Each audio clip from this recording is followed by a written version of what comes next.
جدید افسانے میں وجودیت تمہید۔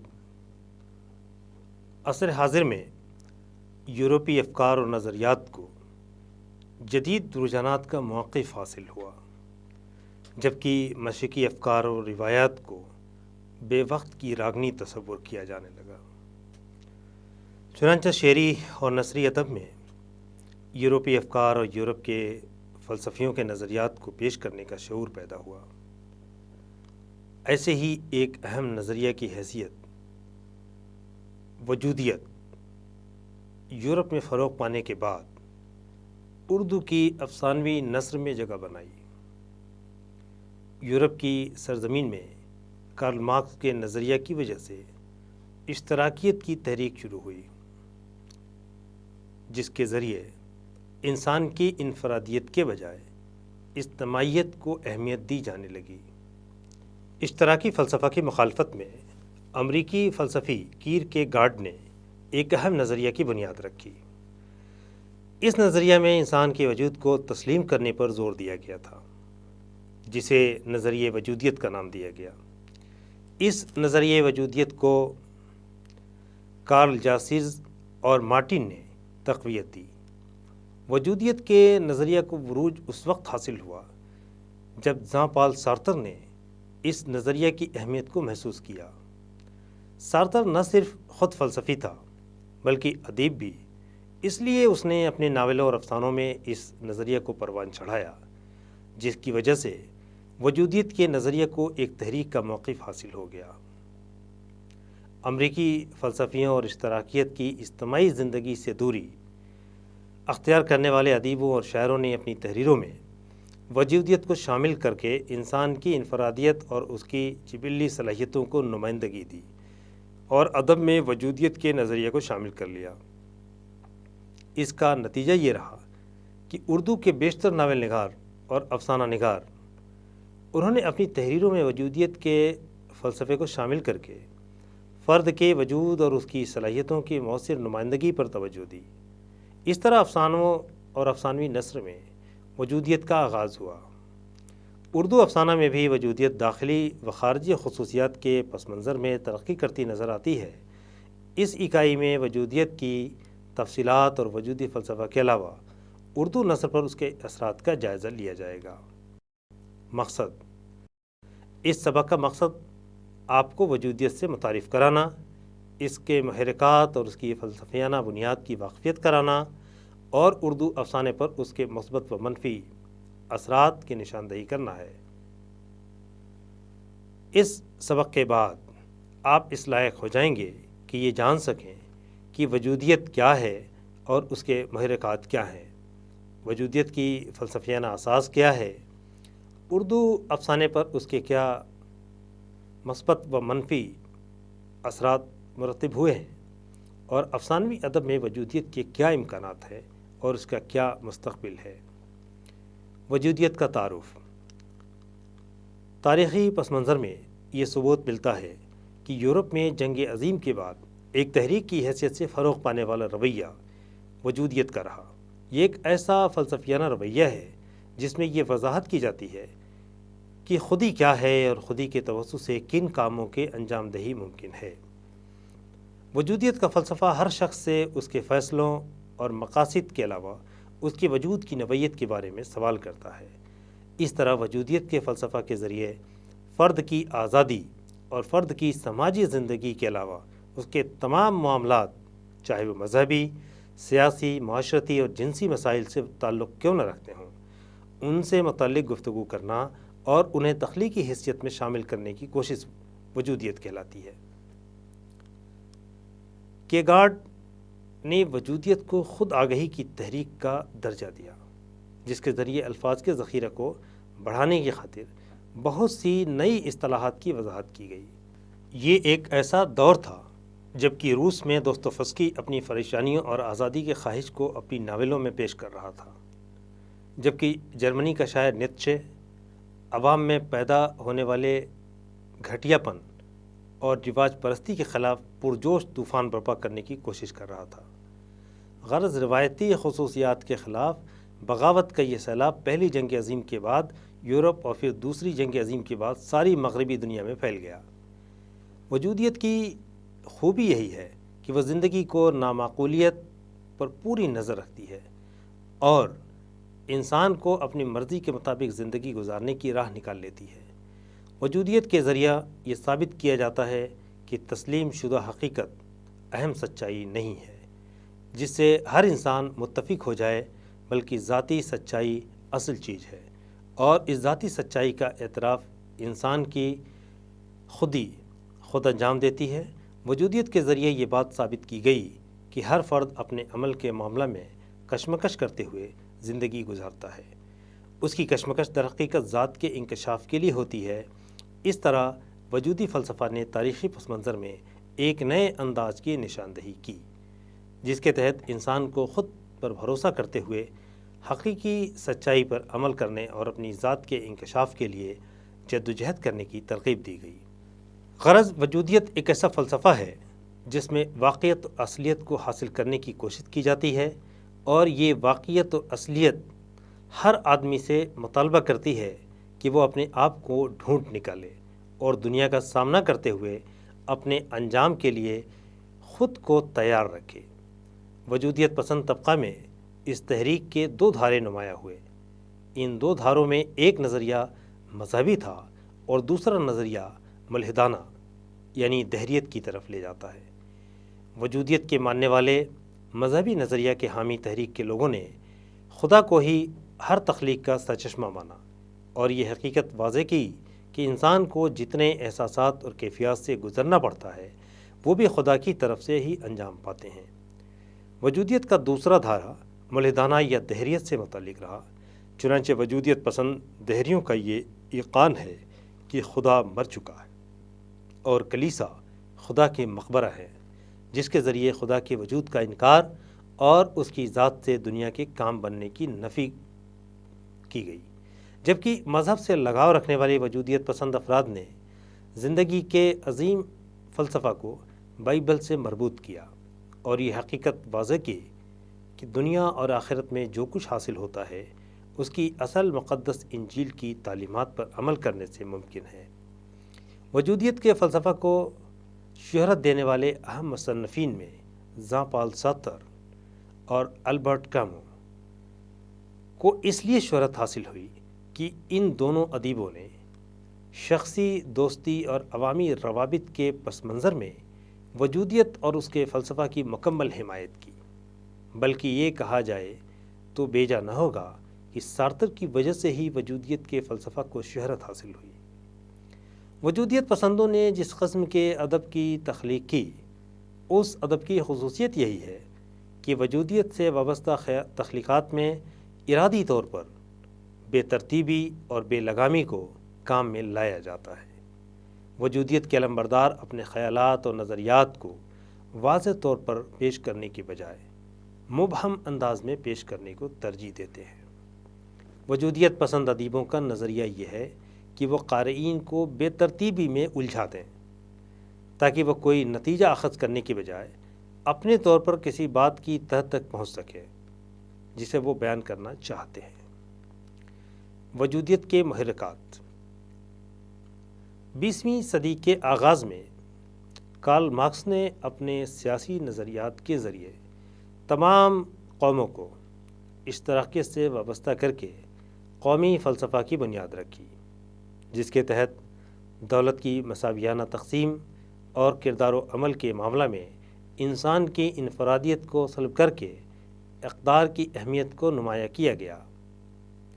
یہ بات حقیقت پر مبنی ہے کہ حکومت اگر انصاف اور دولت کی تقسیم کے علاوہ مزدور پیشہ کے حقوق ادا کرنے میں کامیاب ہو جائے تو حکومت کی اجتماعی ترقی کی وجہ سے انفرادی ترقی ممکن ہے۔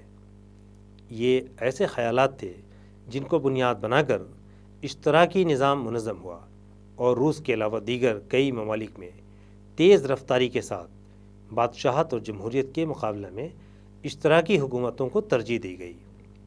گو کہ کمیونزم کی وجہ سے ملک اور قوم کی ترقی کا دار و مدار حکومت اور حکومتوں کے کارندوں پر مرکوز رہا، لیکن اس مرحلہ میں ہر آدمی کی اپنی خودی اور اپنے وجود کے مٹ جانے کا شدید خدشہ لاحق تھا۔ یہ ایسے مرحلے تھے جن پر غور کرتے ہوئے عصری تقاضوں کی بنیاد پر ایسے فلسفی پیدا ہوئے جنہوں نے فرد کی انفرادیت اور اس کی ہمہ جہت ترقی کے لیے شخصی پسندی اور ناپسند پر توجہ دی اور انفرادیت کی بھرپور نمائندگی کی۔ اس انفرادیت اور انفرادی ترقی کے معاملہ میں انسان خود اپنی حد متعین کرنے کا علمبردار ہے۔ وہ اپنی مرضی کی زندگی گزارتے ہوئے ذاتی اور عصری سچائی حاصل کرنے کی طرف رجوع ہو جائے تو اس سے وجودیت کا فلسفہ فروغ پاتا ہے۔ وجودیت کے متبادلات انسان کے شخصی عوامل اور اس کی شخصیت میں شامل تمام محرکات اور معاملات کا تعلق وجود سے وابستہ ہے۔ دنیا کی پیدائش سے لے کر آج تک مختلف مذہبی صحیفوں اور انسانی افکار کے ذریعے وجود میں ارتقاء کی بحث کی جاتی رہی ہے۔ وجودیت کے متبادل کئی حیثیت سے انسانی وجود اور اس میں ہزارہ صلاحیتوں کی کارفرمائی خدا اور رسول کے بتائے ہوئے طریقوں پر عمل کے ذریعے ممکن ہے۔ غرض ذاتی سچائی کی تلاش کے لیے ہر قسم کی کوشش اور انسانی جستجو کو یورپی مفکرین نے وجودیت کے نام سے یاد کیا۔ ایک جانب وجودیت فلسفہ کی حیثیت سے اہمیت کا حامل رویہ ہے تو دوسری جانب دنیا میں پیدا ہونے والے ہر وجودی کوشش اور جستجو سے اسے جوڑا جا سکتا ہے۔ دنیا کے تمام موجودات اور ان میں انسان کو عقل و فراست، عمل و رد عمل اور محنت و مشقت کی دولت سے نوازا گیا، جس کی وجہ سے دنیا کے تمام موجودات کے مقابلے میں انسان کو اہمیت حاصل ہو گئی ہے۔ عربی زبان میں وجود کے معنی جسم، زندگی، ذات، پیدائش، مادہ اور جوہر کے لیے جاتے ہیں۔ یہ تمام خاصیتیں دنیا کی تمام مخلوقات میں موجود ہیں، تاہم احساسات کی سطح پر یہ جواہر صرف اور صرف انسان کی ذات میں پوشیدہ ہے۔ غرض وجودیت کے متبادل کے طور پر خودی، شخصی وجود، شخصی ترقی اور شخصی پسند و ناپسند کو بڑی اہمیت حاصل ہے، لیکن وجودیت کے متبادلات کے معاملہ میں کسی سپر پاور کی ضرورت نہیں، بلکہ اپنی ذات سے استفادہ مقصود ہے۔ اس لیے وجودیت کے کئی متبادلات ہونے کے باوجود بھی یورپی وجودیت مذہب بیزاروں کی کارستانی قرار دی جاتی ہے۔ وجودیت کی فلسفیانہ بنیاد۔ تاریخی پس منظر میں وجودیت کا فلسفہ یورپ سے ساری دنیا میں منتقل ہونے کا ثبوت ملتا ہے۔ یورپی فلسفیوں نے انسان کے ذاتی وجود اور اس کی زندگی کے معاملات کو ترقی دینے کے لیے وجودیت کے فلسفہ کو اختیار کیا۔ عام طور پر پہلی جنگ عظیم اور دوسری جنگ عظیم کے دوران اس فلسفہ کو فروغ حاصل ہوا۔ بنیادی طور پر وجود اور خودی کے معاملات کا تعلق یورپی افکار سے مربوط ہونے سے بہت پہلے ایشیائی ممالک میں اس فلسفہ کی گونج سنائی دیتی ہے۔ یورپی مفکرین نے وجودیت کے فلسفہ کو تمام محاسن کے ساتھ 20ویں صدی میں فروغ دیا۔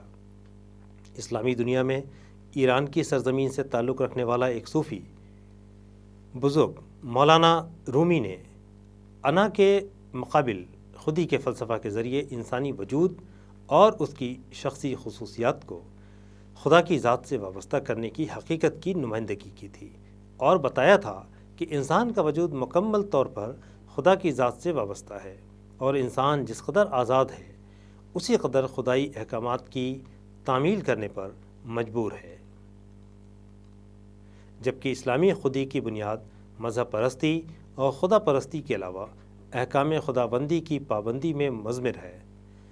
کیرکیگارڈ، سارتر اور کامو نے جس وجودیت کے فلسفہ کو ادب کا وسیلہ بنایا اس کی گونج 700 سال قبل ایران کے ادب میں سنائی دیتی ہے۔ وجودیت کا عمل۔ یورپ کی دنیا سے عالمی سطح پر مقبول ہونے والا وجودیت کا فلسفہ بنیادی طور پر انسانی وجود اور اس کی کارکردگی سے متعلق ہے۔ اس اعتبار سے وجودیت کے لاہ عمل کو انسانی وجود اور اس کی حرکات و سکنات سے جوڑا جا سکتا ہے، عام طور پر یہ تصور کیا جاتا ہے کہ ثواب اور گناہ کا مذہبی فلسفہ انتہائی قدیم ہے اور انسان اس فلسفہ کے ذریعے خود کے وجود کو خطرہ میں ڈال دیتا ہے۔ وجودیت پر عمل کرنے والے فلسفیوں نے انسان کو ہر قسم کی عملی آزادی سے وابستہ رکھا ہے۔ اس عملی آزادی کی وجہ سے گناہ سرزد ہونے کے امکانات بڑھ جاتے ہیں۔ وجودیت کے فلسفہ میں عملی طور پر انسان اور اس کی تمام صلاحیتوں کو اجاگر کرنے کی دلیل پیش کی۔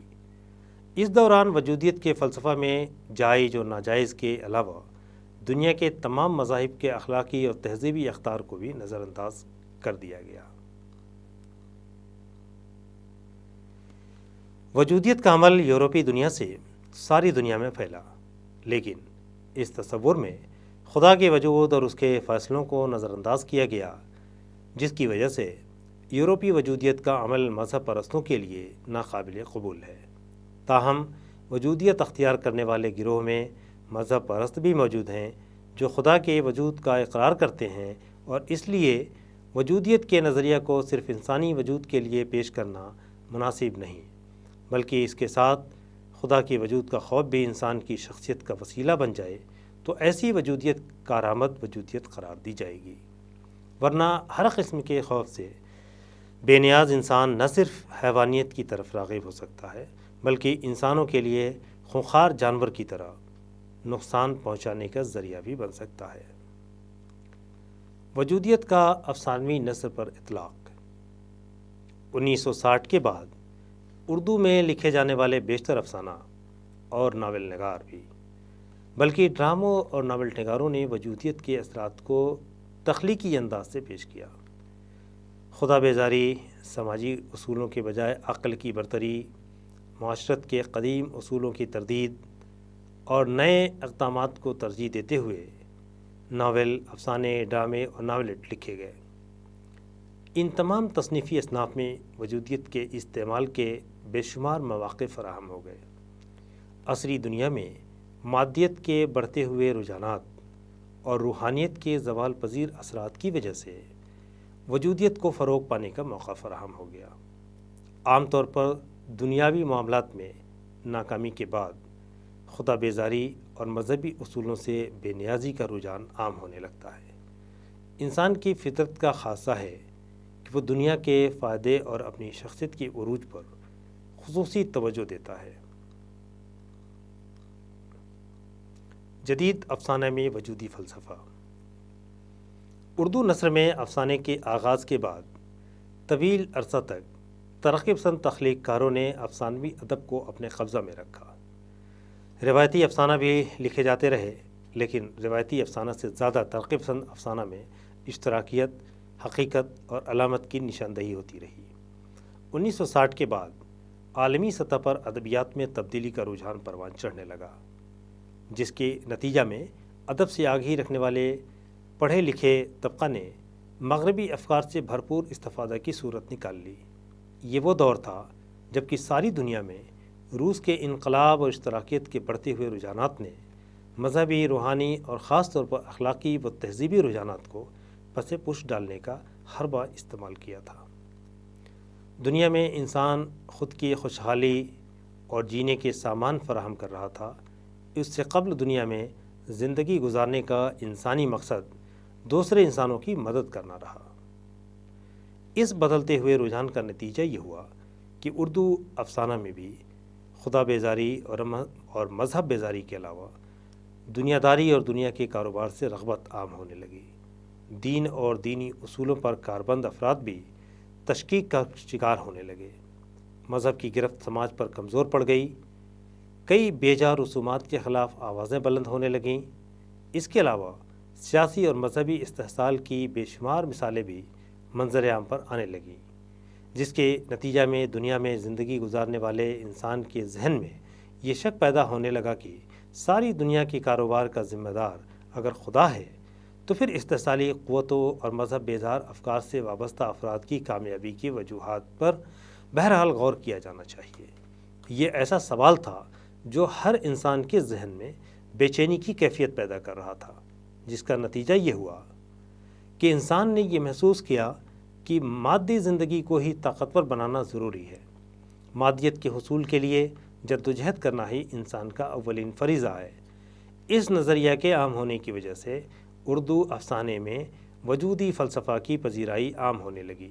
وہ پڑھا لکھا طبقہ جس نے ہندوستان اور بیرون ملک قیام کے دوران اعلیٰ تعلیم حاصل کی تھی، انہیں مشرقی دنیا کی روایت پرستی سے بیزاری محسوس ہونے لگی۔ اس کے بجائے مغربی دنیا کی نمود و نمائش اور اس کی ترقی سے متاثر ہو کر اردو کا پڑھا لکھا طبقہ بھی یورپی فلسفہ اور افکار سے متاثر ہونے لگا، جس کی یہ صورت گری دیکھی گئی کہ ترقی پسند افسانہ کے بعد جدیدیت پسند افسانہ نگاروں نے وجودی فلسفہ کو اپنی تحریروں میں شامل کر کے ایسے ناول اور افسانے لکھے جن میں ایک جانب اینٹی اسٹوری کا عمل کار فرما رہا تو اس کے ساتھ ہی روایتی قصہ کہانی کے عمل کو نظر انداز کر کے خطوط نگاری اور بجٹ کی علامت کے ذریعے افسانے لکھے جانے لگے۔ ان افسانوں میں وجودیت کے فلسفہ کی گونج تھی اور نئے پن کو اختیار کرنے کی وجہ سے انہیں پسند کا درجہ دیا جانے لگا۔ اردو افسانے پر وجودیت کے مثبت اثرات۔ یورپ سے فروغ پانے والے جدید رجحانات اور فلسفہ کو ساری دنیا کے تخلیق کاروں نے اختیار کیا۔ رفتہ رفتہ ان کے مثبت اور منفی اثرات کے تقاضوں کے بعد ان رجحانات اور فلسفہ جات کے استعمال کی روش کو کم ہوتی گئی۔ اردو افسانے میں وجودیت کے فلسفہ سے وابستہ افسانوی نثر کو طویل عرصہ تک قبول نہیں کیا گیا، لیکن ابتدائی عرصہ میں وجودیت سے وابستہ افسانے عوام میں مقبولیت کا ذریعہ بن گئے۔ اس کی پہلی وجہ تو یہ تھی کہ وجودیت کے فلسفہ میں فرد و ذات کی اہمیت کو نمایاں کیا گیا تھا، چنانچہ ایسے افسانے جن میں اجتماعیت کے بجائے انسان کے وجود اور اس کے کمالات کی نمائندگی ہونے لگی، انہیں عوام میں بے حد پسند کیا گیا۔ اردو افسانے میں نئے پن کی تمنا میں وجودیت کے مثبت اثرات نمایاں ہونے لگے۔ بیشتر اردو کے افسانہ نگاروں نے چونکہ یورپی ترقیات کی بنیاد پر کئی مغربی مفکروں کے خیالات کو قبول کر لیا تھا، جس کی وجہ سے فیشن کی طرح وجودیت کا فلسفہ بھی اردو افسانوں کی زینت بننے لگا۔ اردو کے تخلیق کاروں نے وجودیت کے فلسفہ کو سمجھے یا بغیر سمجھے بے شمار تخلیقی افسانے لکھے۔ ان افسانوں سے نیاپن اور جدت کی فراوانی رہی، جسے اردو داں طبقہ نے حد درجہ پسند کیا۔ جہاں تک اردو افسانہ میں وجودیت کے مثبت اثرات کا معاملہ ہے، یہ دیکھا گیا ہے کہ بیشتر اردو کے افسانہ نگاروں نے فلسفہ وجودیت کو سمجھے بغیر اسے اختیار کیا، اور جن تخلیق کاروں نے وجودی فلسفہ کو سمجھ کر اپنے افسانوں میں جگہ دی، ایسے پڑھے لکھے طبقہ کی نقالی کرنے والے افسانہ نگاروں کی بھی کمی نہیں رہی۔ وجودیت کا فلسفہ اردو افسانے میں ایک تحریک یا رجحان کے طور پر اختیار کیا گیا، لیکن بیشتر اردو کے افسانہ نگاروں نے وجودیت کی بنیادی خصوصیات کے بجائے اپنی انفرادیت کو نمایاں کرنے کی کوشش کی، جس کی وجہ سے وجودیت کے فلسفہ کے مثبت اثرات اردو افسانے پر منتسم نہ ہو سکے۔ اردو افسانے پر وجودیت کے اثرات کی عدم شدت کا اندازہ اس بات سے بھی لگایا جا سکتا ہے کہ بیشتر وجودیت پسند تخلیق کاروں نے مذہب، خدا اور خدائی احکام کے علاوہ تہذیب و شائستگی ہی نہیں بلکہ رسم و رواج کے روایتی طریقہ کی مخالفت کا طریقہ اختیار کیا تھا۔ ہندوستان جیسی سرزمین میں بے شمار مذاہب اور اس کے ماننے والے افراد موجود ہیں جن کی مذہب سے اٹوٹ وابستگی کا نتیجہ یہ رہا کہ انہوں نے ہر اس رجحان یا تحریک کی مخالفت کی جس میں مذہب اور خدا سے دوری کے علاوہ تہذیب و اخلاق سے بے نیازی کا رویہ اختیار کیا جاتا رہا ہو۔